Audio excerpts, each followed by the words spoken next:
পশ্চিমা দেশগুলো সামরিক জোট ন্যাটোর প্রতি সমর্থন কমিয়ে আনার পথে মার্কিন প্রেসিডেন্ট ডোনাল্ড ট্রাম্পের প্রশাসন। ইউরোপে ধরা পড়ছে রুশ গুপ্তচর। নিজ নিরাপত্তা নিয়ে ব্যস্ত হয়ে উঠেছে ইউরোপ, আর তাতে লাভ হবে চীনের। কিন্তু কিভাবে?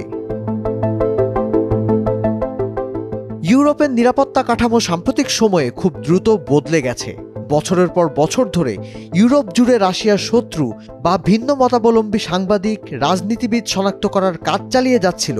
এমনকি জার্মানির স্টুটগার্টে মার্কিন সামরিক স্থাপনায় প্রশিক্ষণরত ইউক্রেনীয় সৈন্যদের লক্ষ্য করে অভিযান চালানোর পরিকল্পনা করেছিল এমন এক চক্র সম্প্রতি আটক হয়েছে।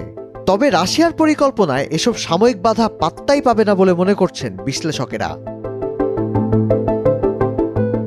ন্যাটোর প্রতি যুক্তরাষ্ট্রের গুরুত্ব কমে গেলে ইউক্রেন রাশিয়া সংঘাত সামাল দেওয়ার পুরো দায়িত্ব ইউরোপের রাষ্ট্রগুলোর ঘাড়েই এসে পড়বে।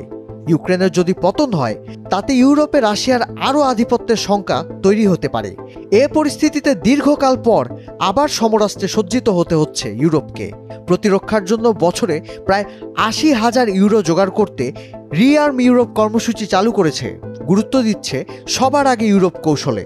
তাতে এশিয়ার নিরাপত্তায় ইউরোপের মনোযোগ উল্লেখযোগ্য মাত্রায় কমে যেতে পারে।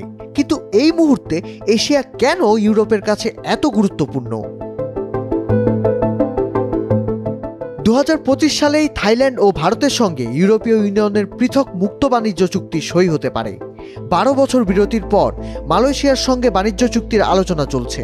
প্রশান্ত মহাসাগরীয় অঞ্চল স্থিতিশীল রাখতে ২০২১ সাল থেকে প্রতিশ্রুতি দিয়ে আসছে বেশিরভাগ বড় ইউরোপীয় রাষ্ট্র।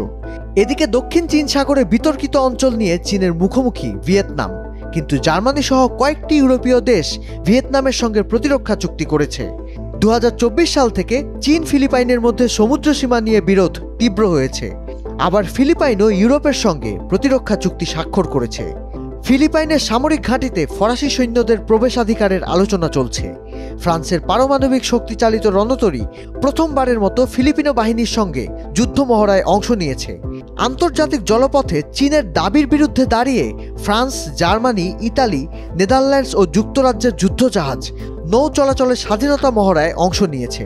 কিন্তু মার্কিন সহায়তা না পেলে ইউরোপের কাছে নিজেদের প্রতিরক্ষা ইস্যু স্বাভাবিকভাবেই বেশি গুরুত্ব পাবে। ফলে কিছুটা বেকায়দায় পড়ে যেতে পারে এশিয়া। আর তাতে এশিয়ার যে অঞ্চলগুলো নিজেদের অধিভুক্ত বলে দাবি করে চীন, তাতে নিয়ন্ত্রণ আরও বাড়ানোর সুযোগ পাবে। অস্ত্রশস্ত্রে সজ্জিত হতে চাইলে ইউরোপ অবশ্য তাইওয়ান থেকে উন্নত মাইক্রোচিপ, ফিলিপাইন থেকে নিকেল ও তামার মতো প্রয়োজনীয় প্রতিরক্ষা উপকরণের আমদানি বাড়াতে পারে। ইউরোপে অস্ত্র উৎপাদন বাড়লে ভারত প্রশান্ত মহাসাগরীয় অঞ্চলে বাড়তে পারে অস্ত্র রপ্তানি। কিন্তু এভাবে পরিস্থিতি এগোলে এ অঞ্চলে বাণিজ্যের ক্ষেত্রে ইউরোপকে চীনের ইশারার উপর নির্ভর করতে হতে পারে। ট্রাম্প প্রশাসনের সামনে ইউরোপ যখন কোণঠাসা, চীনের জন্য তখন হাজির হয়েছে সাম্রাজ্য বিস্তারের সুবর্ণ সুযোগ।